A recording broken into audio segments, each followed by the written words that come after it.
Dan kita mulai pagi minggu ini dengan berita terbaru tentang perang di Iran. Presiden Trump baru saja mengumumkan bahwa blokade laut di Selat Hormuz sedang dimulai. Sebentar lagi Presiden Trump akan bergabung bersama saya dalam wawancara eksklusif untuk memberikan informasi terbaru tentang perang di Iran karena negosiasi tingkat tinggi antara Amerika Serikat dan Iran berakhir tanpa kesepakatan. Itu adalah pembicaraan langsung pertama antara kedua negara dalam satu dekade dan dialog tingkat tertinggi di antara mereka sejak Revolusi Islam pada tahun 1979. Negosiasi dimulai pada hari Sabtu dan berlangsung selama 21 jam di Islamabad, Pakistan. Wakil Presiden J.D. Vance berada di Pakistan memimpin delegasi Amerika Serikat bersama Jared Kushner dan utusan khusus Steve Witkoff. Sementara gencatan senjata yang rapuh sedang berlaku antara kedua belah pihak sejak hari Selasa. Setelah Presiden Trump setuju memberikan waktu 2 minggu lagi kepada Iran untuk membuka Selat Hormuz atau menghadapi kehancuran lebih lanjut. Sekarang Presiden akan menerapkan blokade laut di selat tersebut. Berikut adalah Wakil Presiden J.D. Vance setelah pembicaraan di Islamabad pagi ini. Kami sudah menjalani ini selama 21 jam dan telah melakukan beberapa diskusi substantif dengan pihak Iran. Itu adalah kabar baiknya. Kabar buruknya adalah kami belum mencapai kesepakatan. Dan saya rasa itu adalah kabar buruk bagi Iran jauh lebih besar daripada bagi Amerika Serikat. Bergabung bersama saya sekarang secara langsung melalui telepon dengan informasi terbaru adalah Presiden Amerika Serikat ke-45 dan ke-47, Presiden Donald J. Trump. Tuan Presiden, terima kasih banyak telah bersama saya pagi ini. Saya tahu waktu Anda terbatas dan kami menghargai Anda telah meluangkan waktu untuk menjelaskan semua ini kepada pemirsa kami. Terima kasih, Pak. Terima kasih. Terima kasih banyak. Terima kasih, Maria. Tuan Presiden, bisakah Anda menjelaskan kepada kami apa yang sedang terjadi sekarang dengan blokade di Selat Hormuz, blokade Selat Baik? Kami akan melakukan blokade, akan memakan sedikit waktu, tapi akan efektif. Sebentar lagi, dan kami mengadakan beberapa pertemuan kemarin, seperti yang Anda katakan, pertemuan itu berlangsung selama 21 jam. Pertemuan itu berlangsung lama, bersama J.D. Steve dan Jared. Kami diwakili dengan sangat baik, tetapi tidak ada kesepakatan pada poin utama.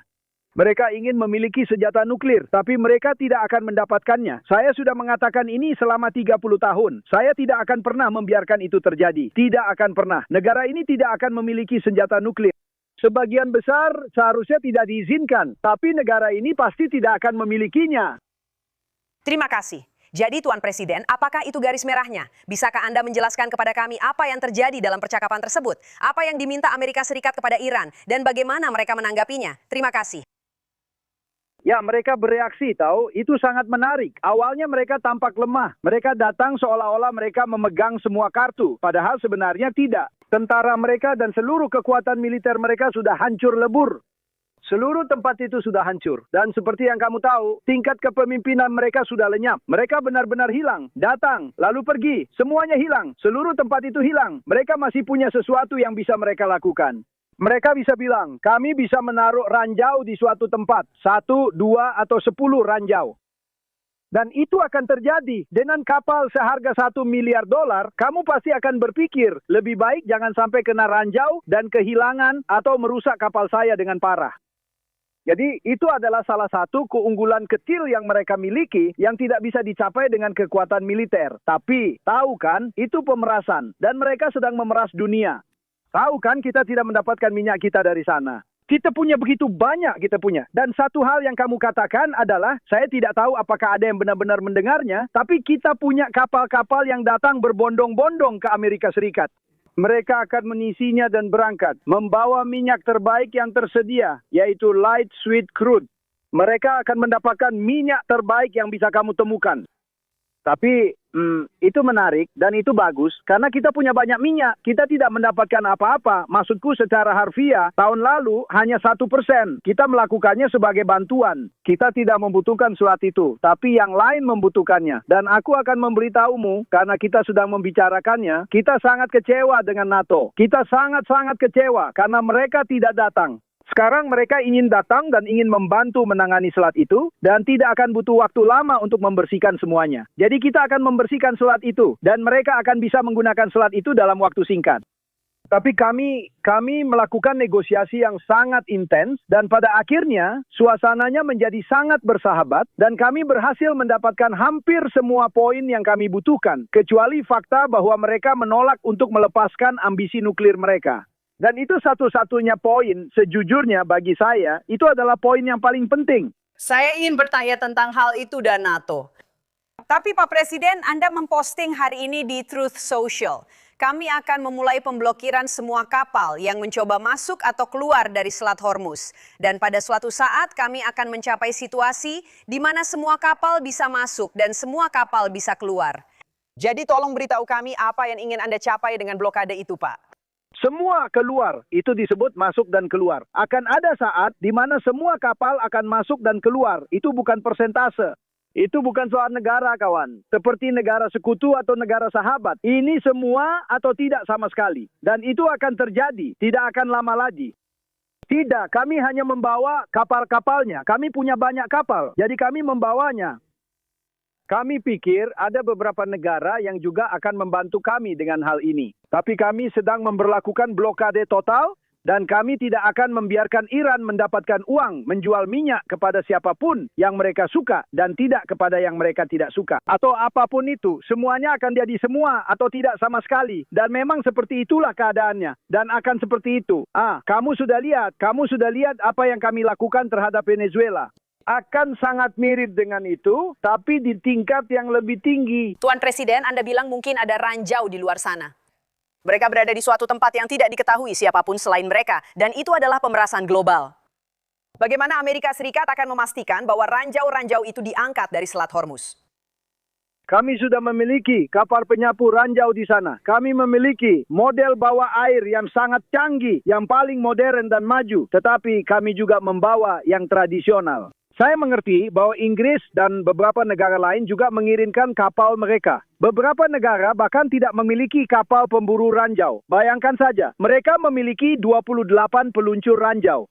Negara mana yang memiliki 28 kapal peletak ranjau? 28 kapal untuk menebar ranjau. Negara mana? Mereka benar-benar dihancurkan. Mereka sudah tidak ada lagi.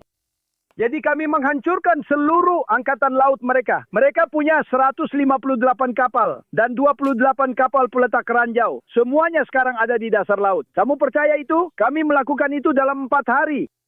Angkatan udara mereka sudah habis, pertahanan anti pesawat juga. Kalau kamu lihat pertahanan anti pesawat, semua milik mereka, seluruh sistem radar mereka sudah tidak berfungsi. Pertahanan anti pesawat benar-benar dinetralkan sepenuhnya. Mereka tidak punya apa-apa. Dan tahu tidak apa bagian yang paling menyedihkan? Aku tidak bisa bilang ini hanya karena kamu. Kami menghancurkan semuanya. Para pemimpin dan tentara mereka sudah habis. Semuanya sudah hilang. Dan dari rudal-rudal itu, hanya tersisa sebagian kecil saja. Kami telah menghancurkan ribuan rudal dan ratusan lokasi tempat mereka dibuat, serta berbagai bagian lainnya. Mereka hampir lenyap, katanya 82% atau 85%. Siapa yang tahu angka pastinya? Tapi kami sudah menghabisi mereka. Kami menghancurkan pabrik-pabrik drone mereka. Sekarang mereka kehilangan kekuatan. Dan kami punya mesin-mesin baru penangkal drone. Kamu sudah melihatnya. Peluru-peluru yang dikendalikan komputer, seperti yang mereka sebut. Dan juga laser. Laser itu melelehkan drone. Itu pemandangan yang indah untuk dilihat. Itu luar biasa. Tapi pikirkan, kita menang dengan jelas. Sampai kemarin mereka bilang, tidak, itu benar-benar pemusnahan total.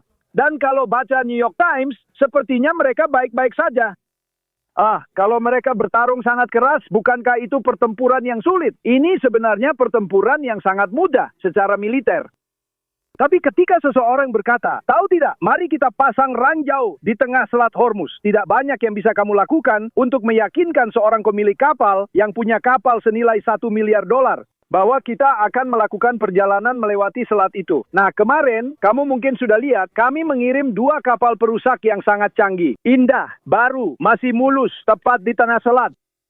Dan tidak ada yang melakukan apapun terhadap kami. Karena yang kami lakukan adalah mengikuti senjata itu kembali.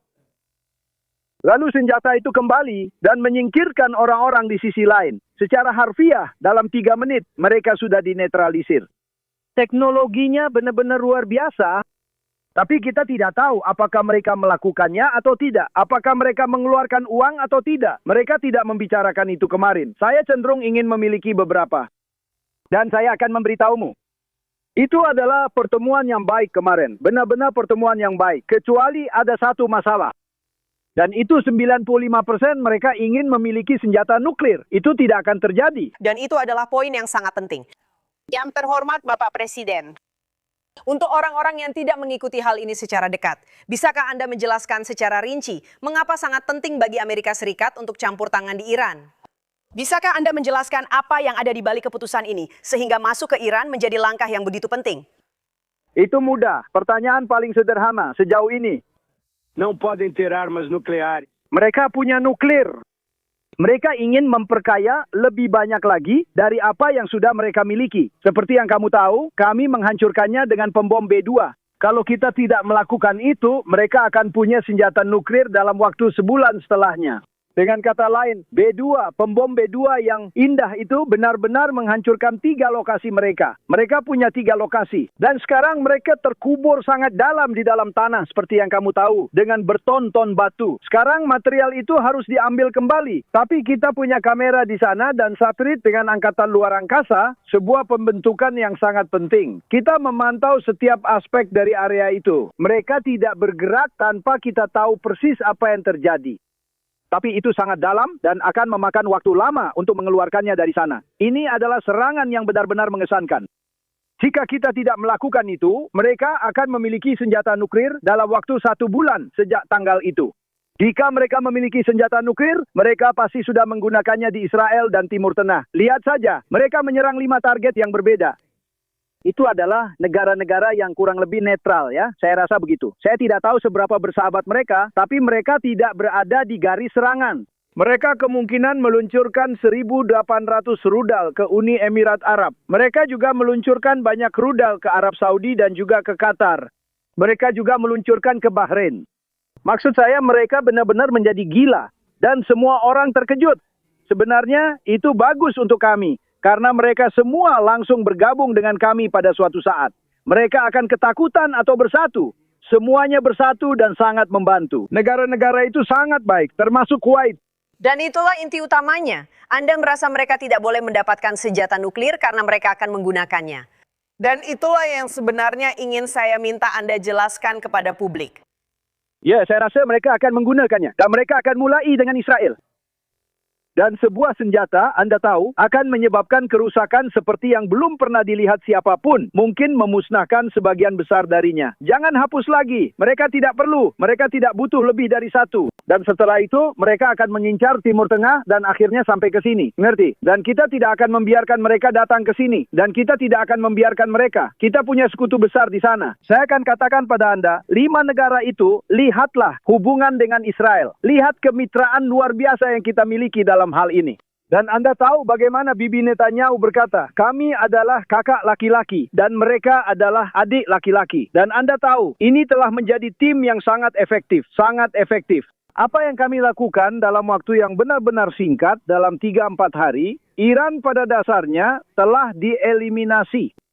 Sangat menyedihkan melihat media mengatakan bahwa mereka bertarung dengan berani. Mereka tidak bertarung dengan berani. Mereka tidak punya pertahanan udara. Dan kami bisa terbang di atasnya. Kami menembak jatuh kapanpun kami mau. Dan menghancurkan apapun yang kami inginkan.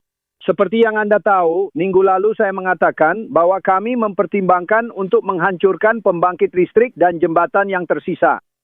Kami menghancurkan jembatan utama karena kami sedang bernegosiasi dengan baik dan mereka akan membawanya ke media. Mereka sangat hebat dalam urusan hubungan masyarakat. Jauh lebih baik dalam hal itu daripada dalam pertempuran.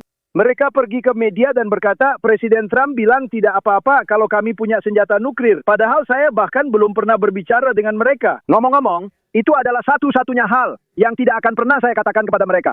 Dan mereka tahu itu. Dan kemudian New York Times yang merupakan penipuan, surat kabar palsu. Semuanya palsu. Kamu justru percaya sebaliknya. Sedih melihat CNN beraksi. New York Times, ABC, berita palsu. Dan NBC, berita palsu. Sedih melihat ini. Mereka menyebarkan hal-hal yang mereka tahu itu palsu. Itu hampir seperti pengkhianatan kalau kamu ingin tahu yang sebenarnya. Itu hampir seperti pengkhianatan. Tapi kalau kamu hanya membaca The New York Times dan sirkulasi versi kita, mereka sudah turun drastis, ya, turun drastis. Saya bangga melaporkan itu. Tapi kalau kamu hanya membaca The New York Times, kamu akan bilang mereka sangat sukses dalam perang itu. Mereka sedang kesulitan? Aku ingin bertanya padamu. Mereka hanya bisa bilang, mungkin kami punya ranjau. Dan kalau kamu punya kapal, siapa yang mau ambil resiko? Tidak ada yang mau ambil resiko. Tuan Presiden, saya ingin bertanya tentang hal ini karena Anda memposting sebuah tweet dan benar-benar menarik perhatian negara sekitar seminggu yang lalu. Ketika kami semua menunggu dan mengamati apa langkah selanjutnya dari Amerika Serikat jika orang-orang Iran tidak membuka Selat Hormuz. Dan Anda menulis, ini di Truth Social, seluruh peradaban akan mati malam ini dan tidak akan pernah kembali lagi. Saya tidak ingin itu terjadi, tapi kemungkinan besar akan terjadi. Namun, dengan perubahan rezim total, dengan orang-orang yang lebih cerdas dan moderat yang berkuasa, mungkin sesuatu yang luar biasa akan terjadi.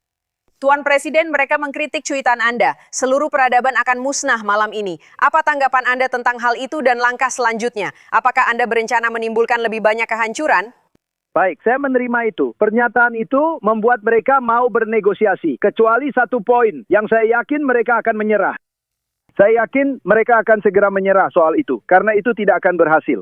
Kami pikir kami sudah berhasil, dan tiba-tiba mereka berkata, tidak, kami mau, tapi saya percaya.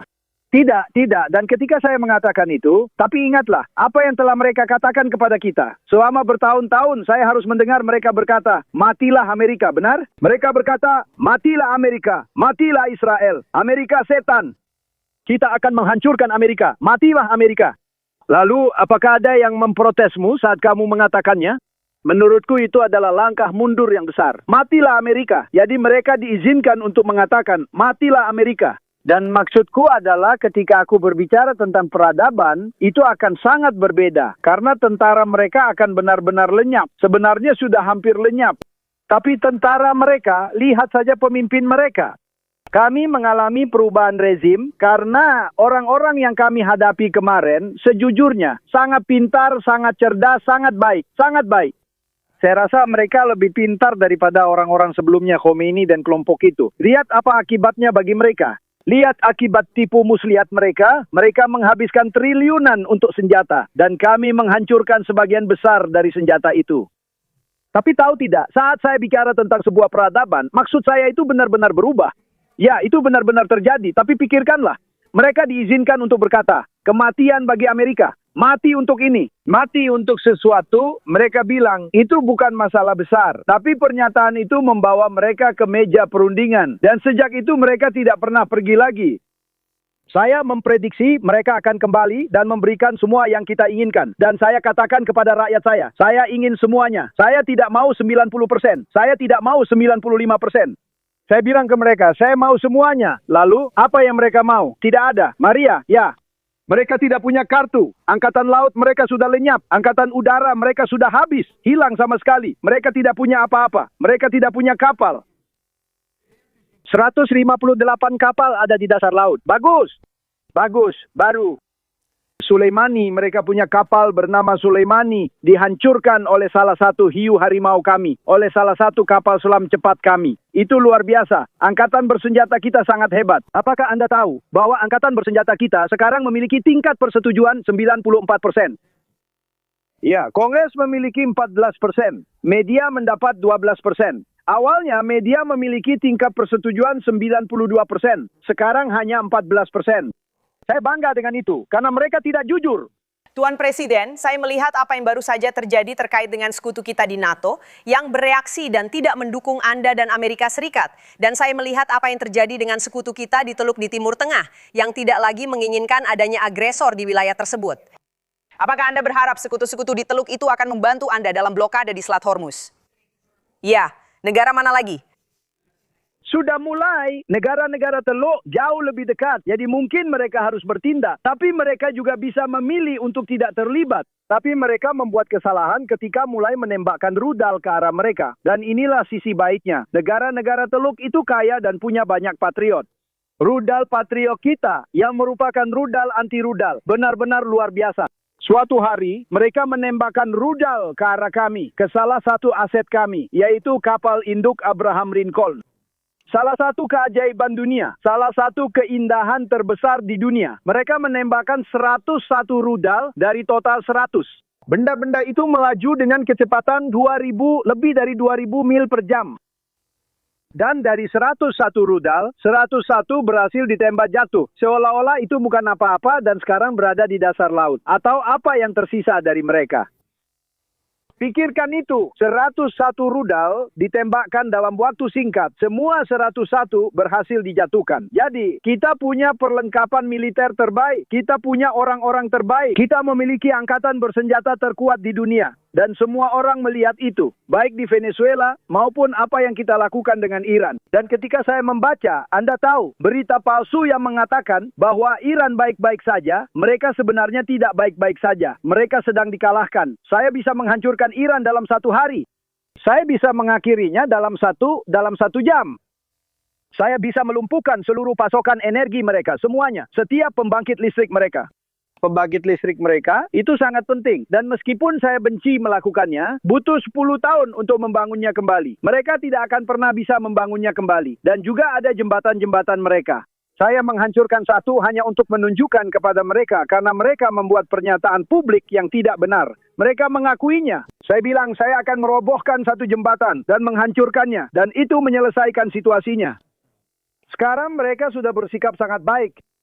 Tapi hanya dalam setengah hari, tidak akan ada satu pun jembatan yang tersisa berdiri. Tidak akan ada satu pun pembangkit listrik yang masih berfungsi. Dan mereka akan kembali ke zaman batu. Saya lebih memilih untuk tidak melakukan itu. Tapi saya benar-benar percaya bahwa mereka akan duduk di meja perundingan. Karena tidak ada yang bisa sebodoh itu ingin memiliki senjata nuklir tanpa memiliki kartu as di tangan. Mereka sama sekali tidak punya kartu. Jadi, jika mereka tidak menghentikan upaya itu, apakah itu rencananya? Apakah Anda akan semakin menghancurkan Iran? Ya, saya akan melakukannya jika mereka tidak menghentikan rencana itu. Saya tidak punya masalah denganmu, Jerry. Kami ingin membuka selat itu, tapi kapal-kapal sudah sampai ke Amerika Serikat. Maksud saya, lihatlah, saya sudah mengundang semua orang. Ini sangat bagus. Mengobrol. Bos, karena Anda menyebutkan postingan tentang ratusan supertanker yang pergi ke Teluk Amerika untuk membeli minyak dan gas Amerika Serikat. Apa yang bisa Anda katakan tentang hal itu kepada kami?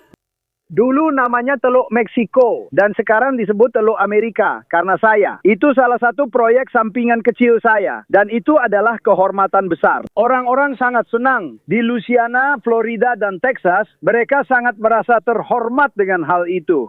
Saya dulu sering berkata, kenapa disebut Teluk Meksiko kalau kita punya 93% garis pantainya? Dan 93% garis pantainya milik Amerika Serikat. Saya bilang, saya rasa saya akan menggantinya menjadi Teluk Amerika. Nama yang bagus. Dan saya pun menggantinya. Dan saya sangat menghargai Google. Karena begitu saya mengajukan dokumen, saya langsung melakukannya. Google Map, begitu Google Map berubah, tahu kan, itu sudah dilakukan, selesai, itu sudah beres. Tapi kami menjalani proses hukum, kami kalah, kami menang, semuanya. Dan sekarang ini adalah Teluk Amerika yang sangat saya banggakan. Dan kamu mengharapkan supertanker? Saya bisa bilang, saya sempat berpikir untuk menamainya Teluk Trump. Dan saya memutuskan untuk tidak melakukannya. Saya rasa itu mungkin keputusan yang bijak. Saya rasa itu mungkin tidak akan berhasil. Saya tidak begitu yakin. Kamu yang harus memberitahu saya. Tapi saya sempat berpikir akan dinamai Teluk Trump. Lalu saya berkata, kamu tahu, itu sepertinya tidak akan diterima dengan baik. Saya? Saya rasa kamu yang begitu. Kamu itu. Kamu tahu kalau aku cuma bercanda. Ya, itu cuma bercanda, Pak Presiden. Itu akan jadi berita utama. Berita palsu jadi berita utama besok. Bagaimana dengan para eksportir minyak? Ceritakan tentang itu, karena Anda memperkirakan supertanker kosong akan menuju Teluk Meksiko, ke Louisiana, dan ke Texas. Mereka akan datang, ya, mereka akan ke Texas. Mereka akan melewati seluruh pantai kita. Kita punya pelabuhan terbesar, dan mereka akan pergi. Ingat itu, dan itu benar-benar mengesankan. Itu adalah momen saya ketika kita berada di sana. Saat saya menjabat, kita berada di posisi ketiga atau keempat dalam bidang energi. Dan melakukan hal yang persis seperti itu. Minyak, gas, dan hal-hal lainnya. Sekarang kita lebih besar dari Arab Saudi. Pikirkan itu. Dan kita lebih besar dari Arab Saudi. Gabungkan Arab Saudi dengan Rusia. Dan tambahkan satu negara lagi di sana. Negara mana saja yang kamu mau. Kita lebih besar dari mereka semua jika digabungkan. Pikirkan itu. Semua itu karena Trump. Dan ketika Biden mewarisi sistem ini, dia mengubahnya. Setelah itu dia mencoba mundur karena harga minyak naik. Kamu tahu, kamu ingat waktu itu naik 7-8 dolar dan seterusnya. Tapi lihat, bahkan sekarang kita perlu mengakhiri ancaman nuklir ini. Orang-orang di negara kita punya minyak, tapi negara lain sedang dirugikan.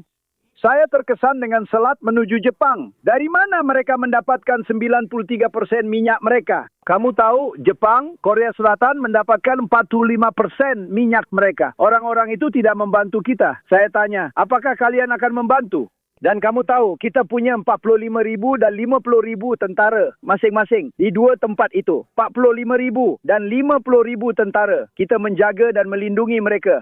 Dan ketika kita butuh sedikit bantuan, mereka tidak membantu kita. Ketika kita meminta bantuan kepada NATO, mereka tidak membantu kita. Dan kita yang membayar. Saya tidak tahu apakah kamu melihatnya. 900 miliar dolar, hampir 1 triliun dolar. Menuju ke NATO dalam waktu singkat untuk melindungi mereka dari Rusia. Dan ketika kita sampai di sana, dan Biden, saya tidak akan melakukan itu. Kamu tidak akan punya masalah Ukraina. Rusia tidak akan pernah menyerang Ukraina. Tapi dengan Biden, seorang presiden yang tidak kompeten, dia sangat buruk. Lihat, pemilunya curang. Kamu dan aku tahu itu. Sekarang semua orang tahu itu. Dan semuanya sudah terungkap dan terus bermunculan. Tapi tentang Biden, jika kamu lihat apa yang terjadi. Saat dia menjadi presiden, peran seperti ini tidak akan pernah terjadi. Rusia menyerang Ukraina, ya. Dan faktanya, saya mengakhiri 8 perang, termasuk yang di Pakistan. Pakistan kemarin baik-baik saja. Mereka yang benar-benar memfasilitasi pertemuan itu. Benar, mereka berterima kasih. Mereka selalu bilang, mari kita berperang dengan India. Dan seperti yang dikatakan Perdana Menteri, antara 30 hingga 50 juta orang bisa saja tewas. Dan saya mengakhiri itu. Saya bilang, jika kalian berperang, kami tidak akan melakukan bisnis apapun. Baik, dan percaya atau tidak, saya mengakhiri hubungan itu karena tarif bea cukai. Mahkamah Agung tidak membiarkan saya lolos dalam hal ini. Sudah? Oke. Apakah semua ini akan cukup? Pemblokiran di selat, pembukaan kapasitas di Amerika Serikat, cukup untuk menurunkan harga minyak dan gas, Pak? Ya, itu akan terjadi. Pada akhirnya akan turun. Sekarang mungkin tidak akan langsung terjadi, tapi pasti akan turun. Ketika semua ini berakhir, lihat saja. Pasar saham Dow Jones mencapai 50.000. Itu seharusnya terjadi dalam 4 atau 5 tahun. Mereka bilang itu tidak akan terjadi selama masa jabatannya. Tapi mungkin akan terjadi dalam 4 atau 5 tahun. Itu mencapai 50.000 di tahun pertama. Kamu tahu itu lebih baik daripada siapapun, kan? Kamu meliput hal ini lebih baik daripada siapapun. S dan P mencapai 7.000 di tahun pertama saya. Bahkan sebelum tahun pertama saya. Kamu tahu itu. Dan saya berkata pada diri saya sendiri, inilah saatnya. Saya harus mencegah negara ini memiliki senjata nuklir. Kamu mau lihat pasar saham anjlok? Jika bom nuklir dijatuhkan ke atas kita, atau terus terang, kemana saja, saat itulah kamu benar-benar akan melihat pasar saham jatuh. Jadi, pasar saham hampir tidak turun sama sekali. Turun sedikit, jauh lebih sedikit dari yang saya bayangkan. Dan sejujurnya, harga bensin juga tidak naik sebanyak yang saya kira. Tapi terlepas dari itu, bahkan jika itu terjadi, kita harus mencegah kelompok orang ini. Dan lagi-lagi itu lebih buruk karena Khomeini benar-benar, tahu kan, seorang radikal. Oh, kamu maniak yang baik hati. Dia memang seorang maniak dan kamu tidak bisa membiarkan mereka memiliki senjata nuklir. Jadi saya punya ekonomi terbaik sepanjang masa. Semuanya berjalan sangat baik. Dan saya bilang ke para penasihat saya, maaf teman-teman, kita sedang dalam situasi yang sangat baik. Tapi kita perlu pergi sebentar ke Iran untuk mencegah mereka memiliki senjata nuklir. Mereka semua berkata, kami setuju.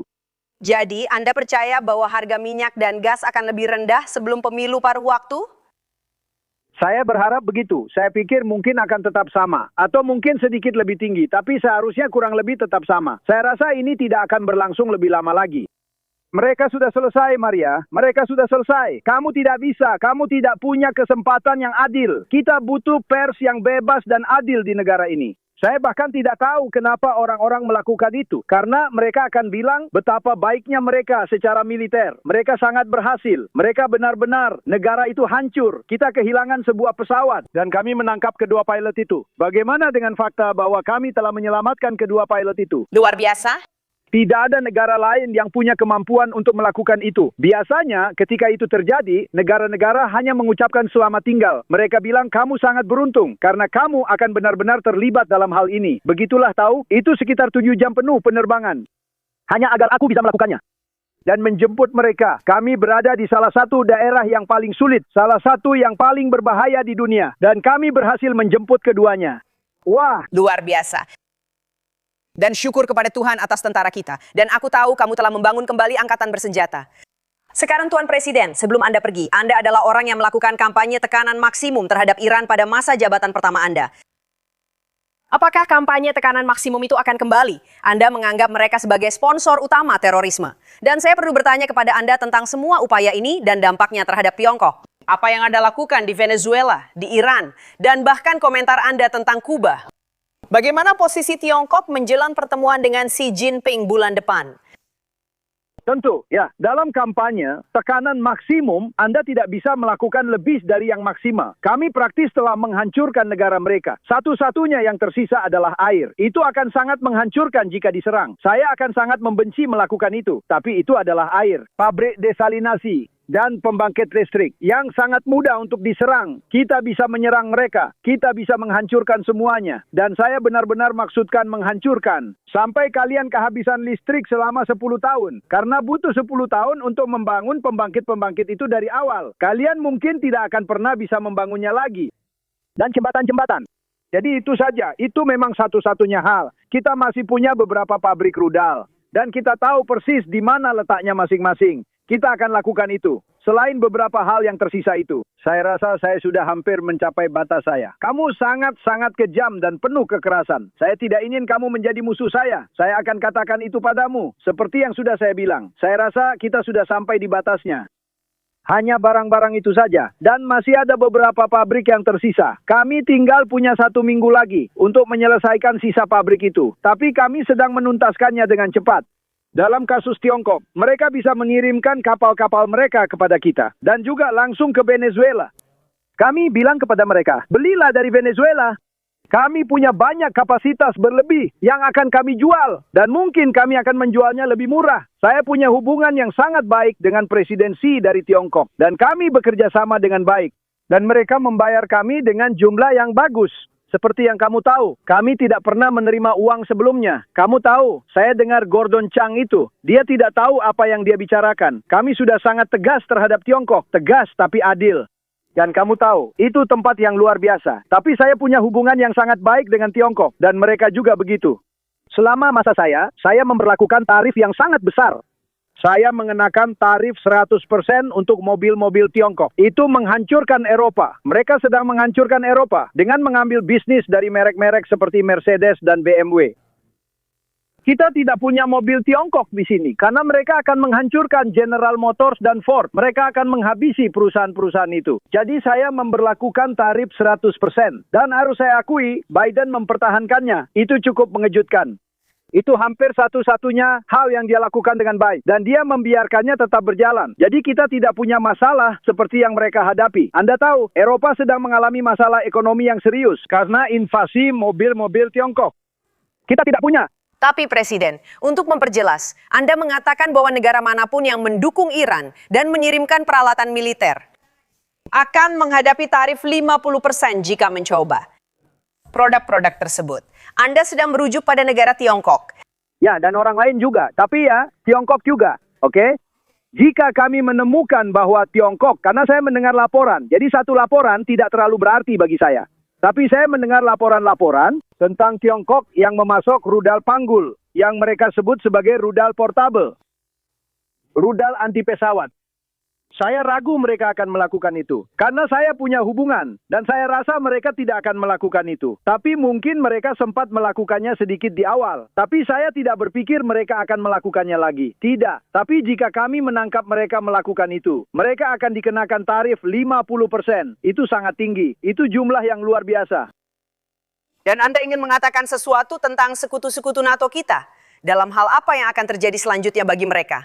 Karena, ya... Maksud saya, bukankah sudah saatnya mereka menyebut Iran sebagai negara pendukung utama terorisme? Dan apa yang akan Anda lakukan karena mereka tidak membantu dalam upaya ini? Baiklah, NATO memalukan maksud saya. Saya tidak melebih-lebihkan soal itu. Kami tidak membutuhkan bantuan, saya akan bilang begitu. Jika mereka ingin membantu, bagus. Jika tidak, tidak apa-apa. Dan mereka berkata, kami lebih memilih tidak, Pak. Mereka tidak ada di sana untuk kami. Jika saya memaksa, jika saya benar-benar memaksa, mungkin mereka akan masuk. Tapi mereka akan masuk dengan sangat terpaksa. Benar-benar dengan sangat terpaksa. Dan mereka akan tertinggal jauh di belakang. Tidak, saya sangat kecewa. Maksud saya, lihatlah, Britania Raya. Saya suka Britania Raya. Ya, kamu tahu, lahir di Skotlandia dan saya suka itu. Tapi Tuan Starmer, Perdana Menteri Starmer berkata, kami akan mengirimkan peralatan setelah perang berakhir. Saya bilang, kamu butuh peralatan sebelum atau selama perang, bukan setelah perang selesai. Dia menyatakan secara terbuka bahawa kami akan mengirimkan hanya setelah perang berakhir. Itu terdengar seperti pernyataan, seperti Neville Chamberlain dan dengan Jerman. Sebenarnya terjadi persis hal yang sama. Ele disse, nós não começamos. Itu, kami membantu mereka. Dengan Ukraina, itu tidak akan pernah terjadi di bawah kepemimpinan saya. Kami akan punya masalah dengan Rusia dan dengan Ukraina. Tapi presidennya tidak kompeten. Jerman mengatakan bahawa mereka menuntut dengan tegas agar perang dihentikan. Yang lebih penting, dia bilang, kami tidak memulai perang. Benar, kami tidak memulai perang di Ukraina. Tapi kami membantu Biden memberikan 350 miliar dolar. Saya tidak memberitahu apapun. Menjual barang ke NATO dan mereka melakukan apa yang mereka mau. Saya rasa mereka memberikannya ke Ukraina, tapi saya menjualnya dengan harga penuh. Ya, kami menjualnya ke NATO dan mereka melakukan apapun yang mereka mau dengan itu. Pikirkan baik-baik. 3 miliar dolar orang-orang Jerman menganggapnya buruk. Tapi seperti semua yang lain, tidak kita perlu meninjau kembali NATO. Karena mereka tidak ada untuk kita. Dan izinkan saya mengatakan sesuatu. Selama lebih dari 25 tahun, mereka tidak ada untuk kita. Dan mereka juga tidak ada untuk kita. Mereka tidak ada untuk kita. Itu hanya operasi militer. Tidak sulit, kita lebih kuat. Kami membangun kembali angkatan bersenjata pada masa jabatan pertama. Saya menggunakannya pada masa jabatan kedua. Ya, dan kami memiliki angkatan bersenjata terbaik di dunia. Dan sekarang saya melihat bahwa saya benar menghabiskan semua uang itu untuk militer. Kami punya yang terbaik. Forças Armadas do mundo. Temos os melhores peralatan terbaik di dunia. Dan itu sangat mengesankan apa yang berhasil kita lakukan. Lihatlah ke Venezuela. Kita sedang melakukannya. Semuanya baik dengan Venezuela. Ini adalah waktu yang sangat tepat untuk memiliki Venezuela. Dan ngomong-ngomong, Venezuela sedang menghasilkan jauh lebih banyak modal dari sebelumnya. Dan kami secara aktif berpartisipasi dalam keuntungan itu. Jika... Baik Pak Presiden, kami ingin menghormati waktu Anda. Saya tahu betapa sibuknya Anda. Dan kita akan melanjutkan bagian kedua wawancara ini minggu ini di Gedung Putih. Terima kasih sudah menelepon dan atas kabar terbaru pagi ini. Kita akan bertemu minggu depan di ruang oval untuk bagian kedua wawancara kita. Untuk membahas topik yang lebih luas. Isu dan dampaknya. Economia. Obrigado, senhor presidente. Obrigado, Maria. Obrigado.